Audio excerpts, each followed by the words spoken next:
Hello বন্ধুরা, আজ আমি চিতল পিঠা বানাচ্ছি। মানুষের কিভাবে চিতল পিঠা হয় না বুঝি না, তবে আমার চিতল পিঠাগুলো অনেক সুন্দর হয়।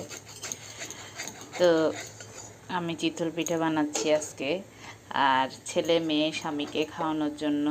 এই শীতকালে মোটামুটি আমি চিতল পিঠা অনেক বানাই। চিতল পিঠা না, শুধু ভাপা পিঠা, তারপর পুলি পিঠা, তারপর পাটিসাপটা একটু কম বানানোই হয়, কিন্তু চিতল পিঠা, পুলি পিঠা এগুলো আমি বানাই অনেক।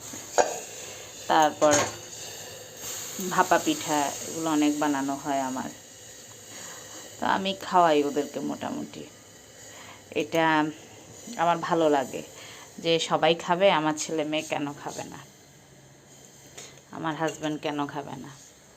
শহরে থাকলেই যে খেতে পারবে না এমন তো কোনো কথা না। শহরে থেকেও গ্রামের মতো পরিবেশ পাওয়া যায়।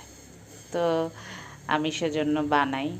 আর আমি যত পিঠা বানাই, গ্রামের মানুষও অত পিঠা বানায় না, তা আমার ভালো লাগে, আমি বানাই। তো কে কী পিঠা বানাচ্ছেন এই শীতকালে বলবেন। তো ঠিক আছে, ধন্যবাদ সবাইকে। সবাই ভালো থাকবেন, আর শুভ সকাল সবাইকে।